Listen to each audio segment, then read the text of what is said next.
আজকে সনাতন সংস্কৃতি এই পবিত্র রাধারমণ মন্দিরে আমরা সমবেত হয়েছি। আছেন মাননীয় আমাদের উত্তরবঙ্গের বালুরঘাট বিধায়ক আমাদের মাননীয় অশোক লাহিড়ী মহোদয়, যারা উদ্যোক্তা বিশেষ করে উনি বারবার করে বলেছিলেন এখানে উপস্থিত হওয়ার জন্য। আমরা ভগবান শ্রীকৃষ্ণ নাকে নিয়ে আমাদের বিভিন্ন লীলা, বিশেষ করে যে মাধুর্য লীলা, বৃন্দাবনের লীলাকে আমরা খুব আগ্রহ সহকারে গ্রহণ করেছি। ভগবান শ্রীকৃষ্ণ শুধুমাত্র মণি চুরি করেছেন, বাইরে উনি খালি গোপী এবং বালকদের নিয়ে খেলা করেছেন এটা নয়। আজকে আমাদের যুব সমাজকে যখন ভগবান কৃষ্ণ এবং বলরাম দু ভাই, একজনের বয়স ছিল 11 বছর আর একজনের বয়স ছিল 12 বছর, এই দুই বালক যাচ্ছেন রাজা কংস দর্শনে। সেখানে দুজন বিরাট, প্রথম ছিল মূর্তি, একটা পাগলা হাতিকে দাঁড় করেছিল। পাগলা হাতিকে দু ভাই মিলে তারা দাঁত তুলে পাগলা হাতিকে পরাস্ত করেছিল। তারপরে দুজন মুশকিল এবং চানুর, দুজন বিরাট বিরাট পালোয়ান, সেই পালোয়ান দুজনকে থাপ্পড় মেরে কাট করে দিয়েছিল। শুধুমাত্র মণি চুরি করা নয়, লীলাকর নয়, ভগবান শ্রীকৃষ্ণ তখন থেকেই শুরু করেছেন তার যুদ্ধ যাত্রা। জন্মগ্রহণের 5 বছর পরেই পুতনাকে বধ করছেন, অগাসুর বধ করছেন। আমাদের হিন্দু সমাজ আমরা ভগবান শ্রীকৃষ্ণের লীলা করেছি, কিন্তু তার জীবন আদর্শকে গ্রহণ করিনি, যার জন্য আমরা আজকে পরাধীন হয়েছি। ভগবান শ্রীকৃষ্ণ ছোটবেলা থেকেই তিনি লড়াই করছেন, কুস্তি করছেন, যুযুৎসু করছেন। এই ভগবানের জীবনটাকে আমাকে স্মরণ করতে হবে আমাদের। তাই আজকের যারা এই অনুষ্ঠানের আয়োজক, নিঃসন্দেহে হাড়ি ভেঙেছেন, খুব আনন্দ হয়েছে। কিন্তু সেই সঙ্গে সঙ্গে শক্তি যদি না থাকে তাহলে আপনি বাঁচতে পারবেন না। এটা হচ্ছে ভগবান শ্রীকৃষ্ণ যেমন শিক্ষা দিয়েছেন, আমাদের রামচন্দ্র সেই শিক্ষা দিয়েছেন। রামচন্দ্র লড়াই করছেন ধনুর্বাণ নিয়ে। এটা হচ্ছে আমাদের আত্মরক্ষার জন্য, আমার পরিবার রক্ষার জন্য, আমার সমাজ রক্ষার জন্য, আমার ধর্ম রক্ষার জন্য আমাকে শক্তি অর্জন করতে হবে। শক্তি না থাকলে ভক্তি আসবে না। যার জন্য শ্রীমদ্ ভাগবত গীতা এমন একটি ধর্মগ্রন্থ, পৃথিবীর সমস্ত মানুষের কল্যাণে নিয়োজিত।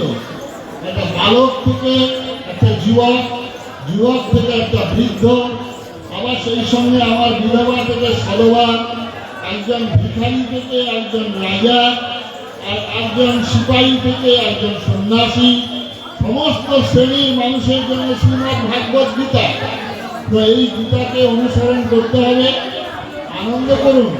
কিন্তু সনাতন সংস্কৃতির অর্থ হচ্ছে আমাদের যে ধর্মের নাম হচ্ছে সনাতন ধর্ম। সনাতন শব্দের অর্থটা কি? যেটা আগে ছিল, বর্তমানে আছে, ভবিষ্যতেও থাকবে, তাকে বলে সনাতন। আর এই সনাতন ধর্ম রক্ষা করার দায়িত্ব আমাদের। আমরা যদি সেই ধর্মকে আশ্রয় না করি, আমরা যদি সত্যকে আশ্রয় না করি, তাহলে আমরা কিভাবে সনাতনকে রক্ষা করব? সেই জন্য আমাদের ধর্মের নাম সত্য সনাতন হিন্দু ধর্ম। এটা হচ্ছে পরিষ্কার কথা। তাহলে সত্যকে অবলম্বন করতে হবে আর সনাতনকে অবলম্বন করতে হবে। সনাতন করতে গেলে আমাদের প্রত্যেকে আচার আচরণ আমাদেরকে পরিবর্তন করতে হবে। আজকে 1 জানুয়ারি, ওইটাকেই আমাদের এখন নববর্ষ হয়ে গেছে। নববর্ষ হচ্ছে আমাদের বৈশাখ, 1 বৈশাখ। আমরা যখন জন্মদিন পালন করি, এখন কেক থেকে জন্মদিন, এগুলো করলে চলবে না। আমাদের ভারতীয় সংস্কৃতিকে রক্ষা করার জন্য আমাদেরকে ভারতীয় হতে হবে। সেই জন্য আমাদের নামগুলো আমাদের পরিবর্তন করতে হবে। पार्लियामेंट देखছেন তো सोमनाथ जी বলছিলেন क्या अभी हल्ला कर रहा है आप लोग जय श्री राम जय श्री राम। अरे राम तो है ही नहीं, राम तो कल्पना के वस्तु है। ये बोल रहे हैं तो सुषमा स्वराज जी वहाँ था, तो सुषमा स्वराज जी बोले थे सोमनाथ जी पूछिए आप पिताजी को आपको नाम क्यों सोमनाथ रखा दिया। तो এটা আজকে আমাদের নামগুলো পরিবর্তন করতে হবে। নামগুলো আমাদের দিয়া রিয়া টিয়া এইসব নাম, এই নাম হলো না ইহা পূর্ণিমা আছে আমার পূর্ণিমা ভালো না, এরকম নাম যে অশোক দেখছি আমাদের সম্রাট যেমন অশোক ছিলেন সেরকম নামের পরিবর্তন করতে ভারতীয় পোশাক পরিচ্ছদ, আমাদের পোশাক পরিচ্ছদে পরিবর্তন করতে হবে। তাই আমরা কিসে ভারতীয় হব। সনাতন যখন নামটা আছে, আমি যখন সনাতন ধর্মের মানুষ আমাকে সনাতন ধর্ম সম্পর্কে জানতে হবে। আর এটাই হচ্ছে শ্রীমদ্ ভাগবত গীতা, সব থেকে শেষ ধর্মগ্রন্থ। বেদ বেদান্ত উপনিষদ সম্পর্কে আমাদের ধারণা হবে না, আপনারা পড়তেও পারবেন না, সাধারণ মানুষ জানে না। কিন্তু শ্রীমদ্ ভাগবত গীতা এবং কৃষ্ণের জীবন, সেখানে যুদ্ধ হবে, যুদ্ধের ময়দানে উপস্থিত হয়েছে। অর্জুন বলছেন আমি যুদ্ধ করব না, আমি আত্মীয় স্বজন বধ করবো না।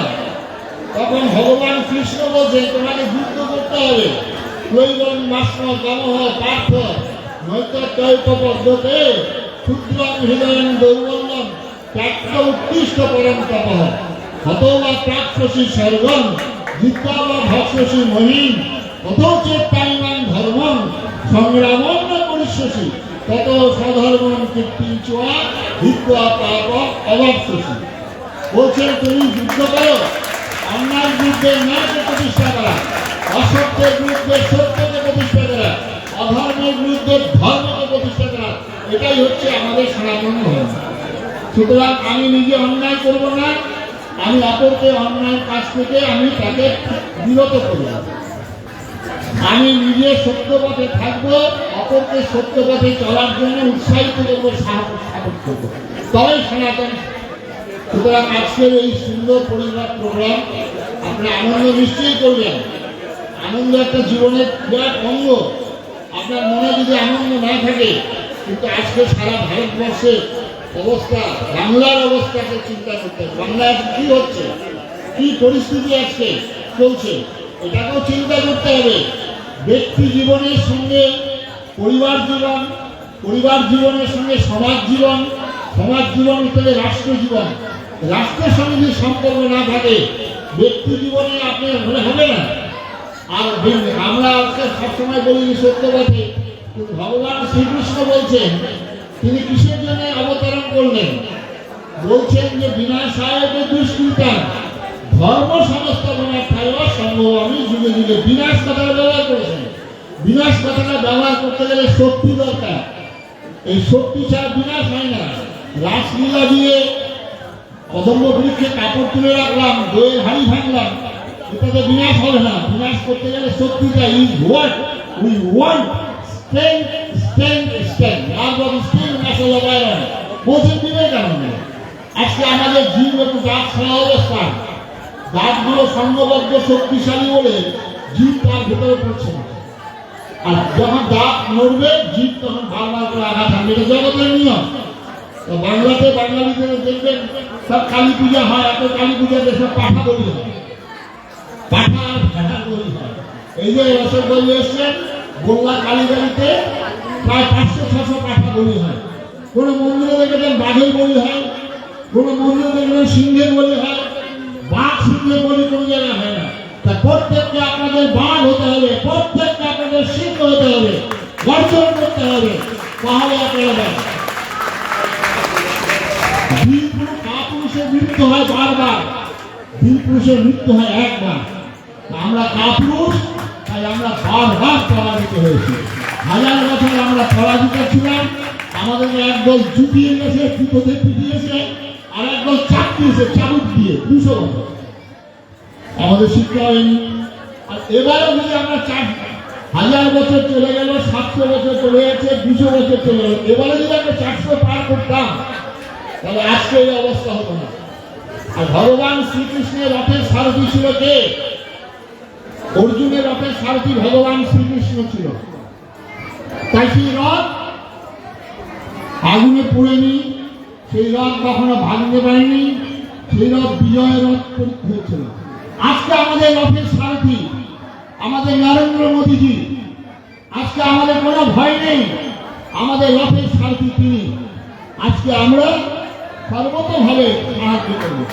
মহাভারতে বলেছেন, ব্যাসদেব বলেছেন, তপ তপ তপস্যা তপস্যা, ধর্ম রক্ষতি রক্ষিত।